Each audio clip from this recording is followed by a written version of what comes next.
think if Canelo was using the jab effectively, hard, the guy wouldn't have been able to come in because the guy was coming in because he wasn't worried about Canelo's jab. So he got more aggressive and he got brave. If he's not jabbing, he has no defense. If he's not going to jab, the guy's going to walk right in on him like he did. Next fight, use your jab, different fight. Well, he was really basic, you know. You go back in the 60s? Yeah, well listen, Canelo is big. And shout out to Crawford stepping up. But does Crawford have to be worried about more things than just boxing? I think it's the wrong move, but he couldn't handle a 154-pounder the way that he was handling everybody else before. And Madrimov is not Canelo. Canelo's been used to fighting all the bigger guys and has done very well with the bigger guys. In boxing, ordinary fights come and go. But sometimes, a single night changes everything. And that's exactly what we're witnessing with Terence "Bud" Crawford taking on Canelo Alvarez. A clash so powerful, it feels like history is about to be rewritten right in front of us. Mike Tyson has been vocal in praising Canelo Alvarez's arsenal, pointing out how sharp, destructive, and calculated his style is. According to Tyson, Alvarez doesn't just punch. He breaks opponents down piece by piece. That's why Tyson warns Crawford is entering dangerous waters. With Canelo's accuracy and finishing power, he believes this fight could end in a knockout, insisting Alvarez operates on a completely different level compared to anyone Crawford has faced before. Plan's gonna outbox Canelo Alvarez, Mike. No, he's gonna get so He's a friend of ours, so I hope he... Look how pretty he's your friend, you're going to his funeral. Pretty, he's white, he can box, he's slick. He looks like some Floyd Mayweather shit. Look at it. Slick. Wait till that mother start hitting that body. Yeah. Alvarez hit that mother body. Oh. Look how slick. Mike, look how slick he is. Oh, he's gonna get... Caleb buried his daughter when she was 2 years old. Yeah. He's got that killer attitude. Some bullshit, Caleb, you're white. Again, that's part of the marketability. Oh yeah, The complexion is white. You're not used to seeing somebody like that do that well. He got the complexion for the protection, but he's gonna get this next. Bill Haney believes this showdown between Canelo Alvarez and Terence Crawford is one of those once-in-a-lifetime encounters where two generational greats finally collide. He sees both fighters as legends in their own right, making it impossible to lean toward one until they step inside the ropes. On one hand, Canelo has dominated across divisions, proving he can adjust to any style. On the other, Crawford's unbeaten rise through multiple weights with surgical precision underlines his greatness. Haney's neutral stance echoes what many in boxing feel. This fight won't just crown a winner, it could redefine legacies. Canelo Crawford, what's your breakdown of the fight? Huh? Canelo against Crawford, what's your breakdown? Man, when you talking about these big fights, you whispering. You talking, you said Canelo and Crawford? Yeah. Man, come on, man, that's the biggest fight, you know what I mean, in boxing right now. Canelo and Crawford. Crawford stepping up. Man, it's so big, you got Muhammad over there saying something about it. That's how big it is. He came off the bench from the 60s, right, Muhammad? You go back in the 60s? Yeah, well, listen, Canelo is big. And shout out to Crawford stepping up. But does Crawford have to be worried about more things than just boxing? Absolutely. Let's go. I didn't say he has to do any accusing, nor we would do that, but I'm saying is, let's worry. If you watch what happened to Devin just came out and said the damage is done after the fight. You can never go and repair that. So let's be cautious, let's be prepared, and at the very least, join 365 Nevada 365 drug testing like Devin is doing. Mike Tyson didn't sugarcoat his view when addressing Crawford's chances. Standing beside Alvarez during a press event, Tyson argued bluntly that Crawford is simply undersized for this weight class. Fans may respect bravery and ambition, but Tyson reminded everyone that size isn't just a detail, it's a weapon. Hearing those words from one of the most terrifying heavyweights ever carries weight, because Tyson knows better than anyone how natural strength and size can dictate the outcome inside a ring. Mike Tyson, he says that this is a fight that nobody calls for. It's just simply too much of a size difference. Shannon Briggs is the believer in styles make fights, skill set, and the skill set of Canelo Alvarez versus the skill set of Terence Crawford favors the skill set of Terence Crawford, not only just to win, but to possibly stop Canelo Alvarez for the first time in his career. Now, Canelo Alvarez is a first ballot Hall of Famer. Terence Crawford is a first ballot Hall of Famer. Terence Crawford is 4-division champion, undefeated, 2-division undisputed champion. Showtime's analysis carried both hope and realism. While he openly supports Crawford and wants him to succeed, his boxing knowledge forces him to admit the challenge ahead is massive. He stressed that emotion can't override facts. Crawford's brilliance is undeniable, but when you measure size, weight, and big fight experience, the scale tilts toward Canelo. His view highlights a truth about boxing itself. Fans may cheer for their favorite, but reality inside the ring doesn't bend to emotion. Valid Hall of Famer. I just think that moving up in weight without having fights to merit that, I think it's the wrong move. But he couldn't handle a 154-pounder the way that he was handling everybody else before. And Madrimov is not Canelo. Canelo's been used to fighting all the bigger guys and has done very well with the bigger guys. Nobody's heard of him. Nobody's heard of him. He's fought the biggest punch. He fought Gennady. Come on, he fought Gennady twice, really the good fights, and then Bivol couldn't. Bivol hit him with everything and couldn't hurt him. So how's Terence gonna do that? I don't think he can. I see Canelo going away maybe in a 16-12, 17-13 kind of fight. The first 3 or 4 rounds will be difficult for Canelo, or a little harder for Canelo because of the speed. But once he has just like when Golovkin fought Kell Brook, the first 3 or 4 rounds where Kell was fast. But Terence is going to expose himself when he throws his punches, and Canelo's going to finally get this timing down, and I think we'll be able to control the fight. Coach Dion Elam left no doubt in his prediction. Canelo Alvarez wins. He pointed to Canelo's long history of sparring and competing against bigger men, taking their hardest shots and still pressing forward. That kind of durability, Elam argued, is priceless.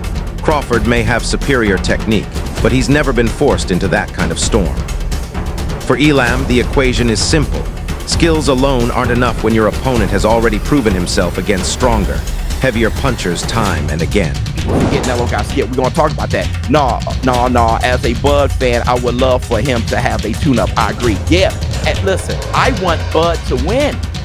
But because I'm too old.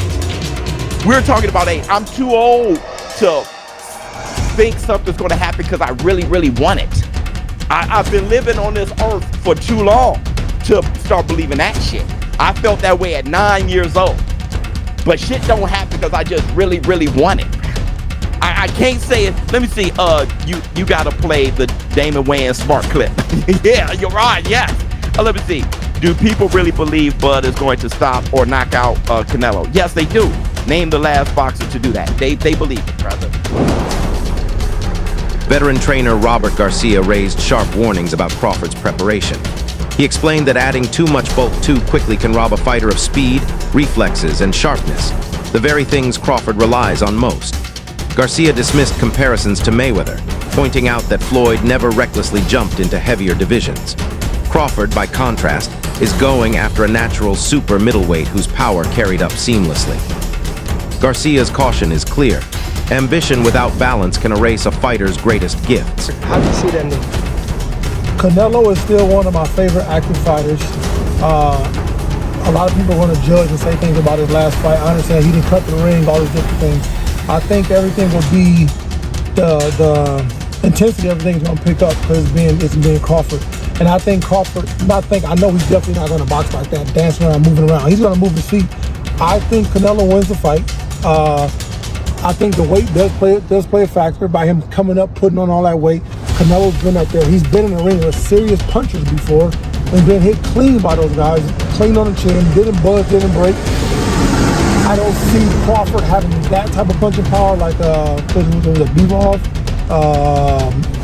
Triple G, guys like that. So I think that for me, I think if Crawford has to box and not care to want to crowd please. He has to stick to move. If he sits there too long with Canelo, I think Canelo, his defense is great. he'll be able to withstand it and take them in deep waters and win the fight. Besides being a boxing coach, you're an expert in strength and conditioning. Yes, sir. Crawford never fought more than 154. Do you think bulking up, obviously he's bulking up, we're seeing the picture. He's moving up from 147, 54, 60, 68. He's going to gain 15, 20, 30 pounds. For sure. Will that slow him down by round 5, 6, 7? The heart, the muscle, the oxygen you take. I mean, if your body's not used to fighting it at that size, it doesn't not make a difference. It depends on what type of strength and conditioning you're doing too, though. So like when you do like explosive stuff and things like that, plyometric is different. So he has to bulk up, so he has to lift a little bit of weight. I'm pretty sure he has people with the knowledge and the proper money that he has to get the right people to do the right things. But I still think that putting on that much muscle mass is going to be effective when it comes, like you said, the oxygen to the blood. So he could gas out halfway through, or maybe stay at the lower weight class. Don't bulk up and just be yourself. That's true, but I think because this fight is at what, 68? But Canelo's not gonna be 168 on fight night. Hell no, he's gonna be almost like 180 something, probably almost 90 something. So that's gonna be a difference. That's almost like when Canelo fought Belanga. He was like what? He had to be like damn it 200 pounds. Some experts worry this matchup could fall into the same trap as Mayweather versus Pacquiao. That long-hyped fight ended up being tactical, safe, and disappointing for fans who expected fireworks. The danger here is similar. Crawford might hesitate to exchange with the bigger Canelo, while Alvarez could avoid risks to neutralize counters. If both men hold back, the spectacle won't match the build-up. And in a sport fueled by drama, another letdown could harm boxing's credibility even more. With Crawford, I think gaining too much weight and too much muscle might affect them. If they're thinking of surviving and being able to take a punch and being able to go around, then they're trying to maybe go the distance and they'll be happy with that. But I think Crawford's natural talent, Mayweather had it. You know, you guys were just mentioning it right now that Mayweather never needed to gain weight and never needed to be heavy to be able to beat those bigger guys. I think Crawford's skills, we give Crawford a chance because we know how good he is, how, you know, his skills, his speed, his combinations. But if he's gaining so much weight, he might not be able to do those. He might not be able to have those same skills when it comes to his speed, his footwork, because of the weight. So we'll see. You know, I just hope he's not just training and getting big to survive and go the distance, because maybe that's a win for him. Maybe he's thinking, if I go the distance with him, that's a big win for me. So, you know, I just hope not. I expect Crawford to actually pull up some runs and maybe even pull up the fight. But if he's too heavy, too big, he's gonna get hit, and he's gonna have to exchange punches, and that's where the danger comes in. Chris Algerie drew from personal experience to highlight the risks of moving up in weight. He explained that while extra size adds mass, it slows a fighter down, makes timing harder, and often doesn't even add true punching power. Algerie warned that while Crawford's skills remain elite, carrying new weight could drain stamina in the later rounds. The challenge won't just be about Canelo.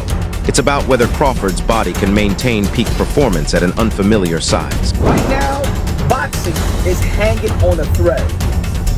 If Canelo Alvarez and Terence Crawford pulls a Manny Pacquiao versus Floyd Mayweather, there's no turning back. In this side of the pond, boxing is dead. Look, a lot of things are going to Saudi Arabia. David Benavidez, one of the phenoms in the sport of boxing, going to be performing in Saudi Arabia. Devin Haney going to be performing in Saudi Arabia. Just put this. Jerome Boots Ennis versus Virgil Ortiz, if it would have came to fruition, was going to happen in Saudi Arabia. Boots Ennis, and Tio could have happened in Saudi Arabia. Devin Haney versus Ryan Garcia was going to happen in Saudi Arabia. So a lot of these big fight that it was planned was not going to be here. It's not going to be here. So for networks to trust the sport of boxing once again, this fight between Canelo Alvarez versus Terence Crawford, whoever you pick, whoever you support, is more than just wins and losses. Doesn't matter. The fight has to win. Doesn't matter if Canelo Alvarez, doesn't matter if Terence Crawford win, lose. The fight has to win. Just like when it was Hagler versus Hearns on the Monday, prime time. Prime time. That was a fight on a Monday. Prime time. Free TV. they put up a wonderful performance of this day. People still remember, and it was only 3 rounds. Canelo Alvarez and Terence Crawford, they better show out and entertain. Because if they lay an egg, boxing is dead. Fred Jenkins Jr. downplayed height but zeroed in on weight as the defining factor. He explained that while both fighters measure up similarly in height, Canelo's frame is naturally built for carrying muscle and power. Crawford, meanwhile, is forcing his body into a weight it's not accustomed to. That shift could sap energy, slow footwork, and take away the subtle edges Crawford relies on. Jenkins believes success will depend entirely on whether Crawford adapts, without losing what made him dominant before. Crawford is Terence Crawford. But John Ruiz is not Canelo Alvarez. So that's another aspect of that comparison. And yes, exactly what the champ said, exactly what Abel Sanchez said, you're going to put on weight, you're going to be a different fighter. And I can say this even as a fighter as myself, but as I've gotten heavier in my retirement, I try and move around the gym, it just feels different. And even when you start camp, you feel different in the beginning than you do at the end. But listen, we're still 4 or 5 weeks away. I don't know exactly what Terence is weighing right now. And even if he does say what he weighs, man, he's gone out there and said he's weighed, all types of crazy numbers just to get people to get media to respond. So it's really not really going to know until the fight. We see these guys next to each other. He might look bigger right now, but he might not be that heavy. He might still be in the range that these guys are targeting for the fight itself. But I will say this: if we look at it historically, Floyd Mayweather, when he fought Canelo Alvarez, Floyd was 36 years old. Canelo was a young man. I think he was 21 or something like that, or 23, under 23, whatever the case may be. Floyd came in how Floyd always comes in. He didn't try to put on weight for that fight. I think he came in 150 pounds, like he always did in his big fights, and even at 36 years old. And it was his speed, it was his technical proficiency, it was his skill, and his jab, which is what gave Canelo fits all night long, and eventually why he lost 11 rounds to 1. So I don't know that Crawford really needs to be packing on this muscle. And I have actually argued in my own head. I'm like, yeah, but he's older. He's not Floyd. Floyd was 36 when they fought. Trainer Rob Aosta stepped up to defend Crawford from whispers surrounding his transformation. With critics suggesting unnatural methods, Aosta strongly rejected any talk of performance enhancers. He credited Crawford's strict training and meticulous diet, saying the changes are simply proof of elite discipline. He reminded fans that preparing for a fight of this magnitude demands sacrifice and focus, and Crawford has always been known for both.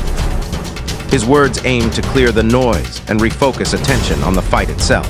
Canelo, I'm pretty sure Crawford is studying and watching. His team and them is watching.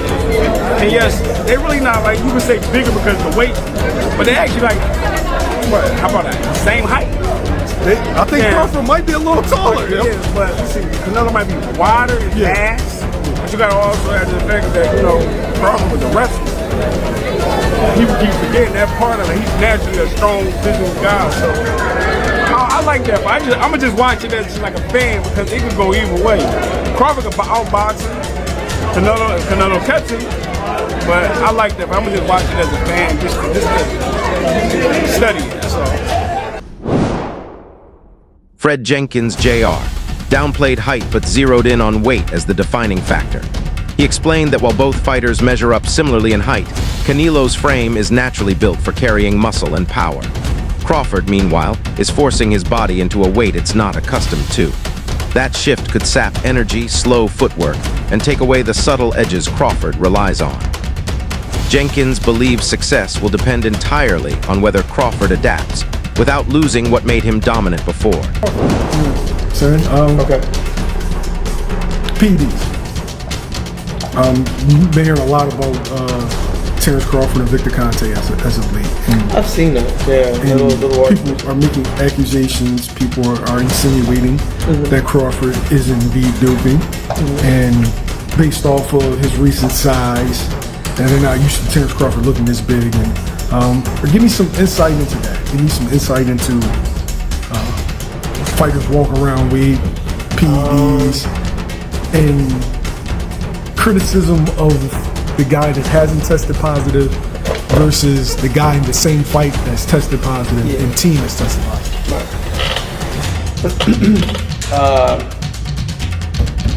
First, I don't think Crawford is taking anything. I don't think he is. I think just the size difference in what he walks around to what he's been looking lately. That is that's just something that possibly, that's how he walks around. Now, Crawford's physique, he's the type of guy that if he becomes heavy, it shows in his face, it shows in the obliques, but he still got abs, he still got definition in his chest. You know what I mean? So he could just possibly just look like that. Now, mind you, there's still a decent amount of time. We're still talking about 4 weeks. So I'm curious to see how either wherever he is, the cut goes, or however low he goes, how it gets constructed on the way up. That's it for today's breakdown. Make sure you subscribe, hit that notification bell, and stay locked in. Because when Canelo and Crawford finally collide, we'll be right here bringing you every update, reaction, and breakdown you don't want to miss.